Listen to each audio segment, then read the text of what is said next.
Bonjour, alors nous sommes dans le deuxième vidéo des filtres automatiques. Alors, je suis toujours dans le fichier C01 démo 1 du premier cours et sur le troisième onglet, donc filtre, pour aller faire nos petites options de filtre automatique avancées. Ici, je peux aussi faire des filtres un petit peu plus élaborés. Dans le cas des nombres que je fais moins en texte, là, par exemple avec les oui-non, je vais avoir des choses comme entre, donc avec les bornes. Puis là, vous remarquez ici, là, c'est vraiment que c'est supérieur ou égal à, par exemple, 20 et en même temps inférieur ou égal à 40. Donc, ça veut dire qu'il faut que ça réponde aux deux critères sur la même colonne. On est sur la colonne ici du nombre de places, donc ça répond à ces deux critères-là. Dans le cas d'un chiffre ou d'une date comme celle-là, donc en mettant un entre, je dois toujours lui donner le chiffre le plus bas à supérieur ou égal et inférieur ou égal. Si je mettais supérieur ou égal à 20 et inférieur ou égal à 40, bien là, à ce moment-là, j'aurais tout. Alors, je vais faire OK. Et là, j'en ai pas beaucoup qui répondent à ces deux critères-là. Donc, entre 20 et 40. Donc, on voit ici. Et on remarque aussi que le entre, ça inclut les bornes par défaut. Donc, le 20 et le 30 est inclus. Là, je n'avais pas de 20. Donc, c'est pour ça qu'on n'en voit pas de 20 qui n'avaient pas d'assurance. Et il faut en même temps qu'il n'ait pas d'assurance. Fait que même les lignes qui donneraient des informations sur des places entre 20 et 40, mais qui auraient des assurances, je ne les verrai pas.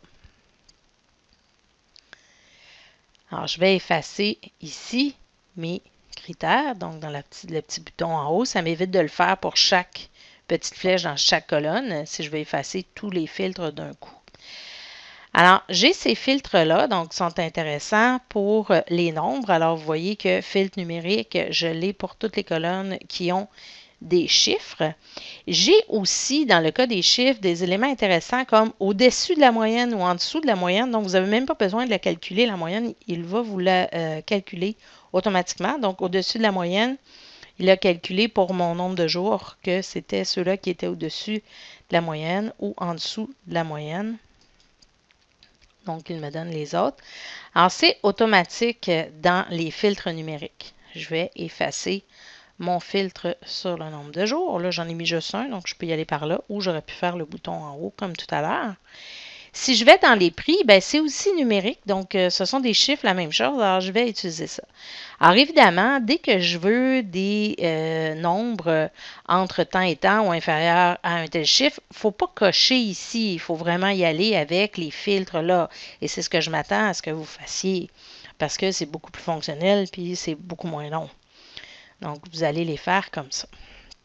Dans le cas des dates, c'est un petit peu particulier parce que là, évidemment, les filtres, ce sont des filtres chronologiques. Alors, il reconnaît que c'est des dates. Évidemment, il faut les taper pour qu'ils les reconnaissent, comme on a vu dans le cours 1. Faites attention, jour, mois, année, année, mois, jour.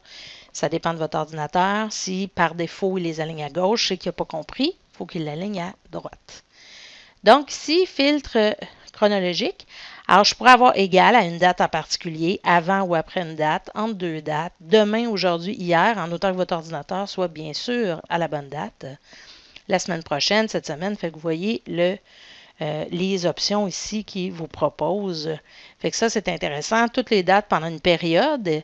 Là aussi, c'est intéressant. Vous avez des trimestres, entre autres, en comptabilité. On travaille beaucoup par trimestre, donc c'est quelque chose d'intéressant, ou un mois en particulier. Fait qu'ici, ça peut vraiment accélérer le travail plutôt que de le faire manuellement. Alors, c'est ce que vous avez comme option très intéressant.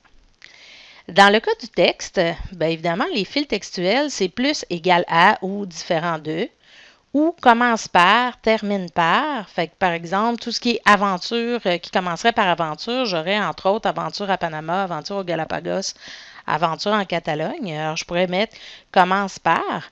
Alors ici, si je fais ça, commence par aventure, ici.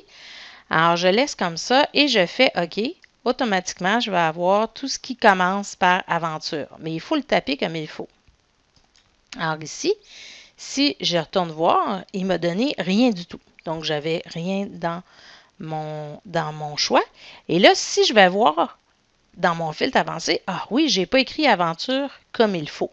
Donc, évidemment, dès que vous faites une erreur de frappe, et ceux pour qui le français n'est pas la langue naturelle, ça peut être un peu compliqué, évidemment, dans les examens. Je m'arrange toujours pour que les mots que vous ayez à taper soient des mots simples pour éviter ces erreurs-là. Donc, par exemple, si j'ai un dé de trop à aventure, donc évidemment, il ne trouve rien. Commence par aventure, je fais OK, et là, j'ai vraiment mes données. Aventure, verte en équateur et tout ça. Donc, c'est intéressant de pouvoir utiliser ça. Dans le fil personnalisé, je pourrais aussi dire commence par aventure ou contient perle de quelque chose ou quelque chose perle. Donc, contient, ça permet de dire que le mot peut être au début ou à la fin. Donc, ou contient perle, par exemple. J'ai pas mis de S, comme ça me laisse un petit peu plus de possibilités. Alors, c'est important de mettre ou, sinon, il va trouver seulement ce qu'il y a aventure et perle. Donc, aventure, quelque chose, perle. Si je mettais le et, il faudrait qu'il y ait les deux mots dans le nom du voyage. En mettant ou, c'est un ou l'autre des mots, ou peut-être les deux. Donc, si je fais OK, là, j'ai Perle d'Orient et mes aventures de tout à l'heure et Reperle d'Orient ici. Alors, c'est ce qui nous amène au filtre automatique de base. On a aussi dans les filtres automatiques un petit élément intéressant, si j'annule le filtre ici, c'est de trouver ce qu'on appelle le top N, donc les X meilleurs ou les X moins bons, plus bas, plus haut, c'est le principe. Alors ici, si je vais par exemple dans le prix du voyage et que je vais dans le filtre numérique, je vais avoir 10 premiers. Alors, j'ai le choix en dire, je veux les plus hauts, donc les chiffres les plus hauts, les prix les plus chers dans notre cas. Ça peut être 10, mais je pourrais mettre aussi 5. Je ne suis pas obligée de mettre 10, même si la commande s'appelle comme ça. Donc, les 10 éléments les plus élevés, je fais OK. Alors là, on voit, j'en ai pas nécessairement 10, dépendamment combien j'ai de possibilités ici, parce qu'on en a qui ont la même valeur. Donc, c'est vraiment au niveau de la répétition des fois que ça va changer. Mon nombre d'éléments va varier. Donc, ici, on voit, j'en ai 5, mais ce n'est pas 5 distincts.